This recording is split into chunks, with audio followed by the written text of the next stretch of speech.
தாய்மார்களே, பெரியோர்களே,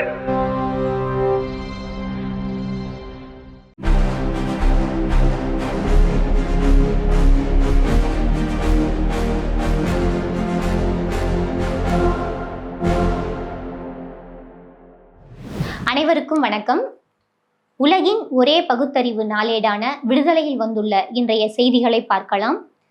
பெற்றோர் வருவாயை காட்டி மாணவர்களின் உரிமையை பறித்த அவலத்திற்கு முற்றுப்புள்ளி. சமூக நீதி போராட்டத்தில் கிரிம்லேயர் தொடர்பான ஒரு வரவேற்கத்தக்க திருப்புமுனை தீர்ப்பு என்று தமிழர் தலைவர் ஆசிரியர் அவர்கள் அறிக்கை விடுத்துள்ளார். ஓபிசி பிரிவினருக்கு இழைக்கப்பட்ட அநீதிக்கு ஒன்றிய அரசு தீர்வு காண வேண்டும் என முதலமைச்சர் மு.க. ஸ்டாலின் வலியுறுத்தல். நாட்டில் நிலவும் கடும் சமையல் எரிவாயு நெருக்கடி விவகாரத்தில் ஒன்றிய பாஜக அரசு கடைபிடிக்கும் அலட்சியமான அணுகுமுறையை கண்டித்து நேற்று நாடாளுமன்ற வளாகத்தில் எதிர்க்கட்சிகளை சேர்ந்த நாடாளுமன்ற உறுப்பினர்கள் ஆர்ப்பாட்டத்தில் ஈடுபட்டனர். எவ்வித நெருக்கடியும் இல்லை என்று ஒன்றிய அரசு ஊடகங்களில் செய்திகளை பரப்பி வந்தாலும் சமையல் எரிவாயு சிலிண்டர் பற்றாக்குறையும் அதன் விலை தொடர்ந்து உயர்ந்து வருவதும் உண்மையில் மறுக்க முடியாத யதார்த்தமாகும். இது நாடு முழுவதும் உள்ள மக்களை பெரிதும் பாதித்து வருகிறது. மீண்டும் நவோதயா கல்வியா என்ற தலைப்பில் இன்றைய விடுதலையை தலையங்கம் தீட்டியுள்ளது. தமிழ்நாட்டில் ஜவஹர் நவோதயா வித்யாலயா பள்ளிகளை தொடங்க அனுமதிக்க முடியாது என்று தமிழ்நாடு அரசு உச்சநீதிமன்றத்தில் திட்டவட்டமாக தெரிவித்துள்ளது. தமிழ்நாட்டில் இருமொழி கொள்கைக்கு எதிராக இப்பள்ளிகள் அமைந்துள்ளதே இதற்கு முக்கிய காரணம் என அரசு தனது பிரமாண பத்திரத்தில் விளக்கியுள்ளது. தமிழ்நாடு அரசு நீண்ட காலமாக பின்பற்றி வரும் தமிழ் மற்றும் ஆங்கிலம் ஆகிய இருமொழி கொள்கைக்கு நவோதயா பள்ளிகளின் பாடத்திட்டம் முரணாக உள்ளது. நவோதயா பள்ளிகள் இல்லாமலேயே தமிழ்நாட்டில் கல்வித்தரம் இந்திய அளவில் முதன்மையான இடத்தில் இருப்பதாக அரசு குறிப்பிட்டுள்ளது. 1986ஆம் ஆண்டு நவோதயா கல்வியை கொண்டு வந்த போதே அன்றைய முதலமைச்சர் மாண்புமிகு மானமிகு சுயமரியாதைக்காரர் கலைஞர் அவர்கள் அதனை கடுமையாக எதிர்த்தார். இந்நிலையில் நவோதயா கல்வி திட்டத்தை எதிர்த்து திருச்சியில் திராவிடர் கழகம் மாநாடு ஒன்றை நடத்தியது. அம்மாநாட்டில் உரையாற்றிய தமிழர் தலைவர் ஆசிரியர் அவர்கள் மாநில அரசே சிறப்பாக கல்விக்கூடங்களை நடத்தும் நிலையில் தனியே மாநிலத்திற்கு ஒன்றிய அரசு கல்விக்கூடங்களை நடத்த வேண்டிய அவசியம் என்ன என்ற கேள்வியை எழுப்பினார்.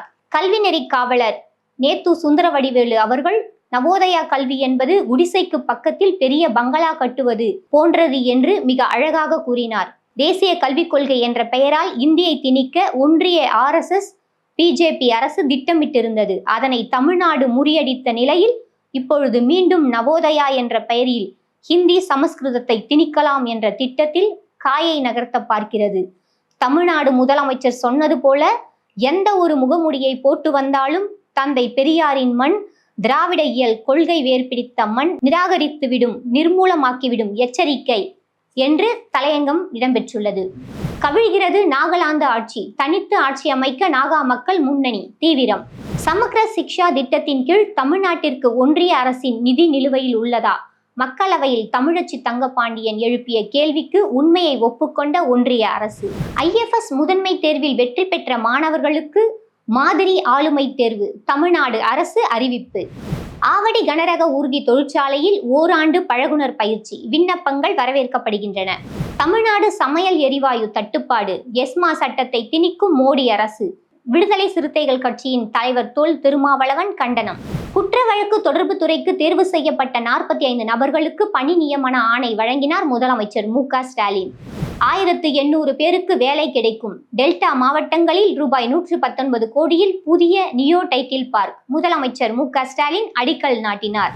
எரிவாயு தட்டுப்பாட்டால் கர்நாடகாவில் 65% உணவகங்கள் மூடப்பட்டுள்ளன. தமிழ்நாட்டில் பெட்ரோல் தட்டுப்பாடு இல்லை, பொதுமக்கள் பதற்றம் அடைய வேண்டாம் என முதலமைச்சர் மு.க. ஸ்டாலின் வேண்டுகோள். ஃபரூக் அப்துல்லாவை கொல்ல முயற்சி, முதலமைச்சர் மு.க. ஸ்டாலின் கண்டனம். ஃபரூக் அப்துல்லா மீதான படுகொலை முயற்சியை வன்மையாக கண்டிக்கிறேன். இது போன்ற வன்முறை செயல்கள் ஜனநாயகத்தில் ஏற்றுக்கொள்ள முடியாதவை. அவர் பாதுகாப்பாக இருக்கிறார் என்பதை அறிந்து நிம்மதி அடைகிறேன். அவருக்கும் உமர் அப்துல்லாவிற்கும் எனது ஆதரவை தெரிவித்துக் கொள்கிறேன் என முதலமைச்சர் மு.க. ஸ்டாலின் தனது எக்ஸ்தல பதிவில் குறிப்பிட்டுள்ளார். 700 விவசாயிகளின் இறப்புக்கு காரணமாக இருந்துவிட்டு விவசாயம் பற்றியெல்லாம் பாடம் எடுக்கலாமா பிரதமர் மோடி? அமைச்சர் எஸ் ரகுபதி கேள்வி.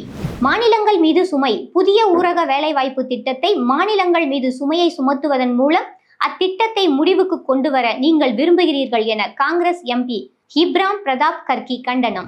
சுகாதாரம் மற்றும் கால்நடை துறைகளில் தேர்வான 542 மருத்துவர்களுக்கு பணி நியமன ஆணை வழங்கினார் முதலமைச்சர் மு.க.ஸ்டாலின். தமிழ்நாட்டில் 5 ஆண்டுகளில் குற்ற சம்பவங்கள் குறைந்துள்ளன. உள்துறை செயலர் விளக்கம்.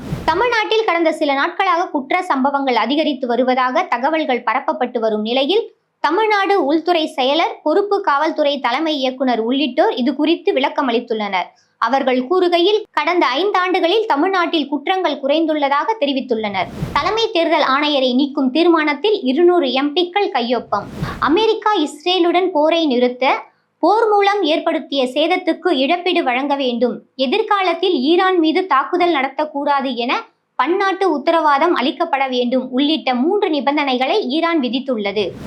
இந்நாள் அந்நாள் பகுதியில் நமச்சிவாயனார் நினைவு நாள் இன்று அவரை பற்றிய செய்திகள் இடம்பெற்றுள்ளன. திராவிடர் கழகத்தின் தலைவர், தமிழர் தலைவர் ஆசிரியர் அவர்களின் சுற்றுப்பயணங்கள் இடம்பெற்றுள்ளன. திருவாரூர், நாகை, தஞ்சை, கள்ளக்குறிச்சி, தாம்பரம் மாவட்டங்களில் கழக தலைவர் பங்கேற்கும் நிகழ்ச்சியின் பட்டியல் விடுதலையில் இடம்பெற்றுள்ளது. மேலும் இது போன்ற பல்வேறு செய்திகள், ஆசிரியரின் உரைகள், முக்கிய நிகழ்ச்சிகள், நிகழ்வுகள் இன்றைய விடுதலையில் இடம்பெற்றுள்ளன. வாசகர்கள் அவற்றை படிக்கவும். நன்றி.